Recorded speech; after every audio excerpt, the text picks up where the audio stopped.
Mesdames et messieurs, bonjour. Je suis en fait tout à fait ravi de vous retrouver dans cette nouvelle édition, dans votre édition presque hebdomadaire autour du monde édition Afrique. Comme vous savez, pendant cette édition de mercredi, on essaie de vous présenter presque les grands efforts qui sont déployés par l'Égypte et sur le niveau continental, sur notre cher continent. Aujourd'hui, on va vous présenter comment les Égyptiens essayent d'apporter des soutiens, des aides humanitaires aux autres pays africains, arabes, quand même frères, comme la Libye, le Maroc et quand même comme le Soudan. Et en fait, avant de commencer, je dois vous rappeler que l'Égypte essaie toujours d'apporter de grands soutiens aux Soudanais, bien sûr, qui souffrent de plusieurs problèmes, à la tête desquels, bien sûr, la crise humanitaire, le manque des aides humanitaires, le manque quand même des aides médicales. C'est pourquoi l'Égypte a essayé de faire des ponts aériens, terrestres, quand même de ponts maritimes afin d'apporter des aides et de soutien humanitaire aux Soudanais. Justement, et très très rapidement, nous allons commencer cette nouvelle édition par les aides égyptiennes d'urgence présentées aux frères libyens. Le président Abdel Fattah al-Sisi a en fait donné ses directives aux forces armées égyptiennes de fournir toutes les formes de soutien humanitaire, y compris des kits de secours, du matériel de sauvetage et des camps d'hébergement pour les personnes touchées en coopération et coordination avec les institutions et les agences libyennes. Les explications dans ce reportage. Le président Abdel Fattah al-Sisi donne ses directives aux forces armées de fournir toutes les formes de soutien humanitaire à la Libye. M. al-Sisi a également déclaré 3 jours de deuil en Égypte en solidarité avec les frères du Maroc et de Libye pour les victimes de la catastrophe humanitaire résultante de l'ouragan en Libye. À Derna, dans l'est de la Libye, une semaine après les inondations dévastatrices provoquées par la tempête Daniel, un très grand nombre de cœurs se trouvent encore sous les décombres. Cette situation représente une menace pour l'hygiène. Sur place, les agences de l'ONU tentent de prévenir la propagation de maladies. 8 jours après le passage de la tempête Daniel dans l'est de la Libye, les secouristes continuent de chercher des personnes coincées sous les décombres de Derna. La catastrophe y aurait fait officiellement plus de 3000 morts selon le gouvernement de l'Est libyen, mais des milliers de personnes sont toujours portées disparues. Or, après les décès et les blessés liés aux inondations, dont le bilan reste incertain, l'ONU craint une deuxième crise dévastatrice à Derna, celle des maladies. 40 000 personnes sont déplacées, 30 000 personnes sont sans abri.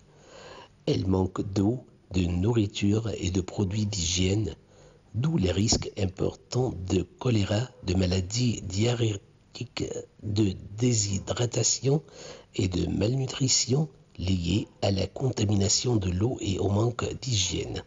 150 personnes auraient déjà été empoisonnées par les eaux polluées. La crainte de l'ONU, c'est donc que l'eau soit contaminée et provoque une deuxième crise dévastatrice dans la région.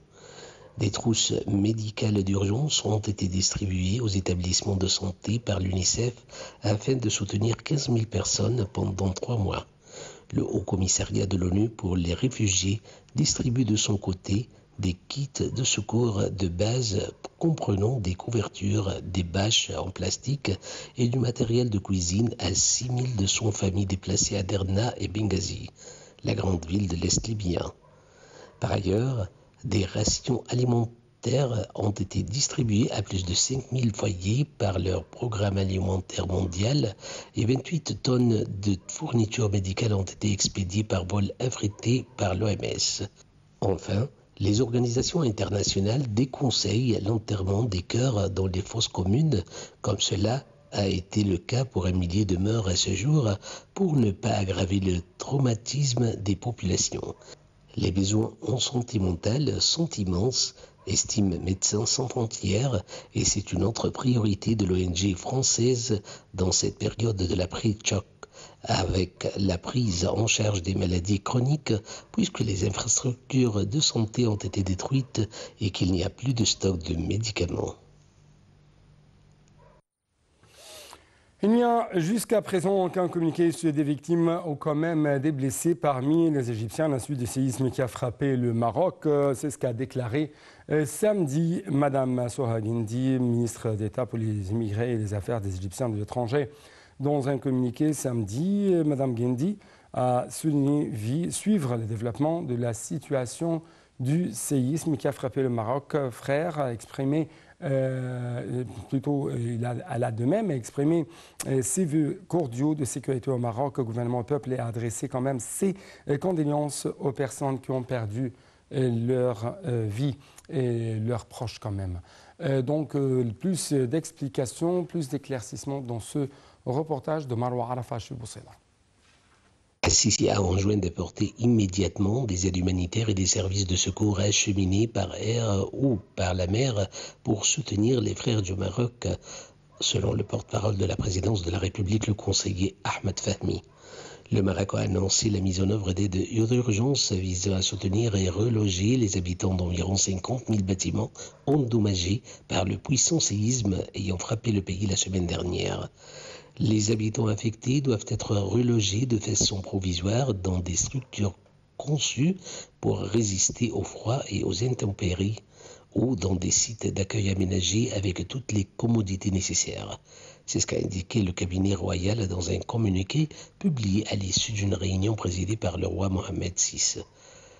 L'État marocain va en outre octroyer une aide d'urgence de 30 000 dirhams, environ 2 750 €, aux ménages concernés par la catastrophe. D'après cette source qui précise qu'il s'agit d'un premier volet du programme portant sur environ 50 000 logements, totalement ou partiellement effondrés. Le séisme qui s'est produit dans la nuit du 8 au 9 septembre dans la province d'Alaouz, au sud du Marrakech, a fait 2946 morts et 5674 blessés selon un dernier bilan officiel publié mercredi soir. Le nombre de sans-abri résultant de ce séisme qui a dévasté de nombreuses habitations de villages situés dans des zones montagneuses, parfois très difficiles d'accès, n'est pas connu. D'après le cabinet royal, 140 000 dirhams, ou environ 12 800 €, vont être alloués au logement totalement effondré et 80 000 dirhams, environ 7 300 €, seront dédiés à la réhabilitation d'habitations partiellement affectées.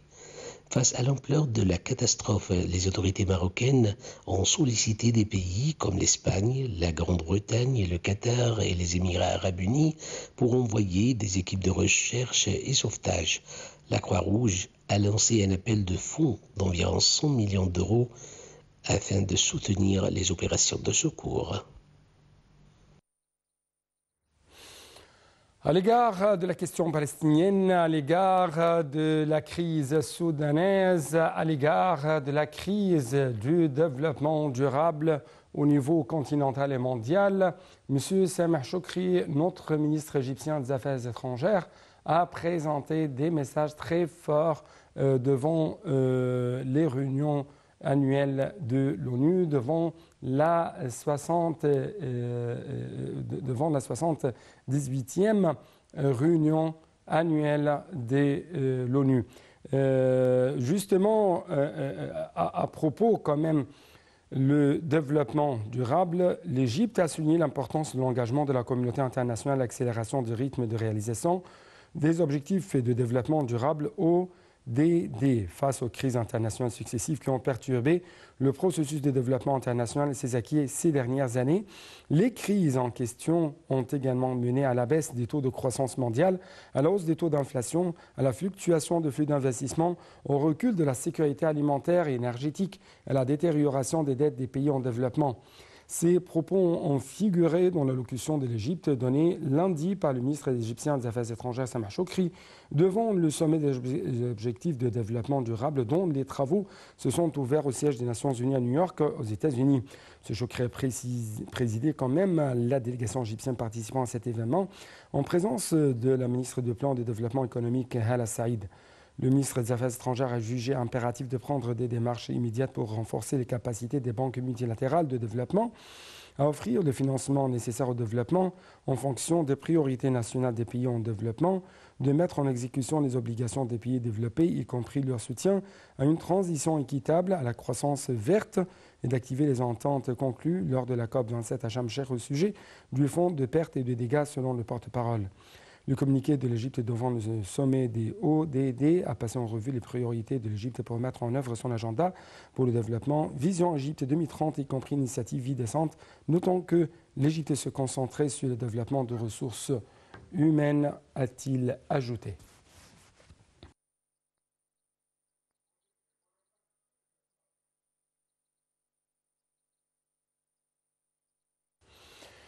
Donc, pour avoir plus d'explications en ce qui concerne les activités déployées par Monsieur le ministre égyptien des Affaires étrangères, M. Sameh Choukri, pendant ces réunions annuelles de l'ONU, nous avons actuellement en ligne de l'Altéma international M. Hissène Choukri, notre grand ambassadeur, ex-ministre adjoint des Affaires étrangères. Monsieur l'ambassadeur, bonjour.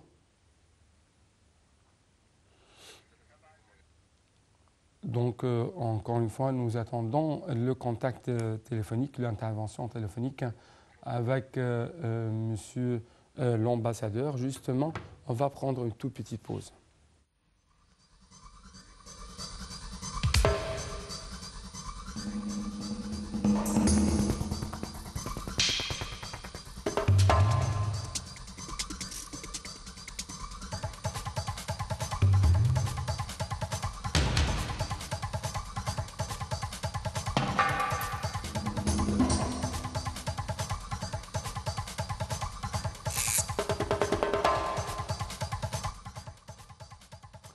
Donc, j'ai actuellement en ligne de l'Altéma international son Excellence, Monsieur l'ambassadeur Hissène Haridi, ex-ministre adjoint des Affaires étrangères. Monsieur l'ambassadeur, vous êtes toujours le bienvenu et bonjour. Bonjour, monsieur. Bonjour, monsieur. Donc, comment vous avez vu les grands messages envoyés par l'Égypte à travers le ministre égyptien des Affaires étrangères? Je parle non seulement en ce qui concerne les objectifs ou quand même les obstacles devant le développement durable, mais aussi en ce qui concerne la cause palestinienne, la crise soudanaise et autres crises régionales. Certainement,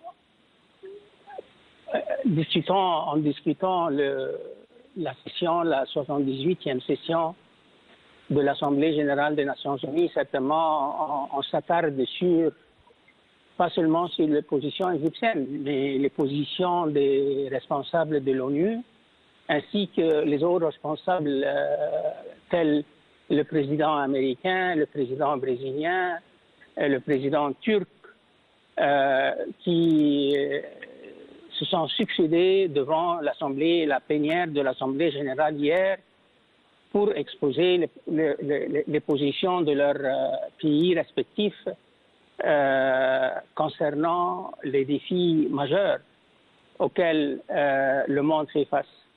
Et dans ce contexte-là, certainement le ministre égyptien a pris la parole et il a insisté, il a réaffirmé les positions bien connues de l'Égypte vis-à-vis soit la cause palestinienne, soit la sécurité alimentaire, l'énergie, le dérèglement climatique, tant de questions abordées par cette session importante de l'Assemblée générale des Nations unies. C'était de son côté, c'était une réaffirmation des positions égyptiennes bien connues, monsieur. Oui. Donc, si j'aimerais jeter plus de lumière sur, par exemple, les crises économiques, et les crises financières, et les crises céréalières qui frappent le monde entier ces jours-ci. Comment vous avez vu la manière avec laquelle l'Égypte a essayé de traiter de telles crises et la manière avec laquelle l'Égypte a essayé de proposer de solutions? Par exemple, monsieur, le ministre égyptien des Affaires étrangères a dit que c'est très important d'aider les banques multilatérales afin de donner plus de financement aux pays en développement. Well, si vous avez lu l'allocution du président américain, il a promis que pas seulement son administration, mais aussi les alliés et les partenaires des États-Unis vont travailler ensemble avec les autres pays, parmi lesquels figure l'Égypte certainement, pour la bonne gouvernance dans les institutions économiques et financières internationales. D'un autre côté... il a promis d'allouer presque 600 milliards de dollars, quelque chose comme ça, pour le développement. Non, 600 milliards de dollars, c'est le chiffre pour les investissements dans le domaine des infrastructures. Mais pour en ce qui concerne les objectifs du développement durable, l'agenda 2030 de l'ONU, le chiffre avancé par les experts des Nations Unies, c'est d'ici 2030, le monde aura besoin, et retenez ce chiffre s'il vous plaît, entre 5 trillions, je répète, 5 trillions et 6 trillions de dollars par an, d'ici jusqu'à 2030, pour accélérer la mise en œuvre des objectifs dans l'agenda 2030. C'est un grand défi. Je ne sais pas si ça sera possible ou non, mais espérons que si pas l'intégralité de ce chiffre, mais au moins la moitié ou les 3/4 de ce chiffre. Mais ça, en plus des ressources financières requises pour lutter contre le dérèglement climatique. Oui. Et à propos de ce point, par exemple, monsieur le ministre a appelé à une transition équitable à la croissance verte et a activé quand même les ententes conclues lors de la COP27 à Sharm el-Sheikh au sujet de fonds des pertes et des dégâts. Ça, certainement, et comme vous le savez, la présidence de la conférence des Nations Unies sur le dérèglement climatique, le prochain sommet se déroulera à Abu Dhabi, l'Émirat arabe, le mois de décembre prochain. Certainement, la présidence égyptienne va passer la présidence aux Émiratis et certainement ce fonds que vous venez de le mentionner sera certainement maintenant en principe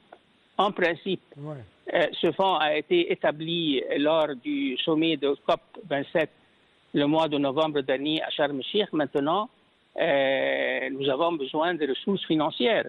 Alors, on verra est-ce que lors de COP28, les ressources financières seraient mobilisées ou non. Ouais.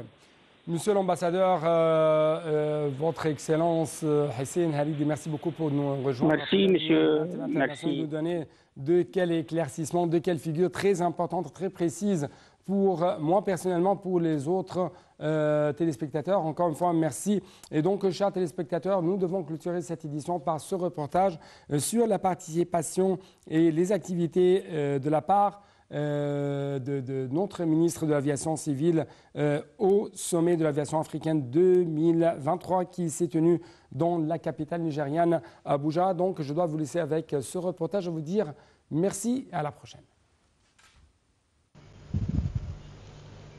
Le général Mohamed Abbas Helmi, ministre de l'Aviation civile, a participé au sommet de l'aviation africaine 2023 qui s'est tenu à la capitale nigériane, Abuja, les 13 et 14 septembre, en présence de M. Festus Keyamo, ministre de l'Aviation civile et du développement spatial de la République du Nigeria, et Mme Ademfaki Adeyami, secrétaire générale de l'Organisation de l'aviation civile africaine, à l'AFAC, et un groupe d'experts de l'industrie du transport aérien dans le monde. Des représentants d'organisations internationales et régionales, des ministres de l'aviation, des chefs des autorités de l'aviation civile de certains pays africains, ainsi qu'un certain nombre de dirigeants de compagnies aériennes africaines et des directeurs exécutifs d'aéroports du continent africain étaient présents. S'ajoute à cela la participation de près de 100 acteurs dans divers domaines. Les séances de ce sommet ont abordé certains sujets importants et problèmes communs à l'industrie de l'aviation civile africaine, notamment la durabilité et la tendance mondiale de la participation africaine à l'industrie aéronautique, la résolution de la pénurie de carburant d'aviation durable en Afrique et l'accent mis par l'Afrique sur le financement de l'aviation et son impact sur la croissance des compagnies aériennes sur le continent africain. S'ajoute à cela le rôle efficace des gouvernements africains dans le développement et la croissance des compagnies aériennes, la coopération et la solidarité pour la croissance de l'industrie aéronautique en Afrique, en plus d'étudier les plans et stratégies des compagnies aériennes africaines, de l'industrie aéronautique africaine face aux défis du ciel ouvert afin de moderniser l'espace aérien ainsi que le fret aérien du sein du continent africain. Dans son discours prononcé par le général Mohamed Abbas Helmi, ministre de l'Aviation civile, lors de la séance d'ouverture du sommet de l'aviation africaine, il a remercié le gouvernement nigérien pour l'accueil chaleureux et le parrainage de cet événement. Il a également exprimé sa sincère appréciation pour les efforts clairs et constructifs déployés par l'Organisation de l'aviation africaine pour améliorer la sécurité du transport aérien et la coordination avec les partenaires industriels régionaux et internationaux en vue de développer l'industrie du transport aérien en Afrique. M. Helmi a souligné que l'industrie du transport aérien est l'un des piliers fondamentaux de l'économie mondiale. Le monde avance à grands pas vers le développement du système mondial de l'aviation civile, tandis que l'Afrique ralentit malgré son vaste potentiel, étant donné que le continent africain abrite 18% de la population mondiale et que malgré cela, sa part représente 2,1% des activités totales du secteur mondial du transport aérien, ce qui indique que les opportunités de croissance du secteur aéronautique africain ne peuvent être ignorées, comme le montrent les statistiques publiées par l'Association du transport aérien international, indique que les compagnies aériennes africaines ont connu une reprise et une croissance remarquable de 87,1% au cours du premier trimestre 2023 et au deuxième trimestre 2023.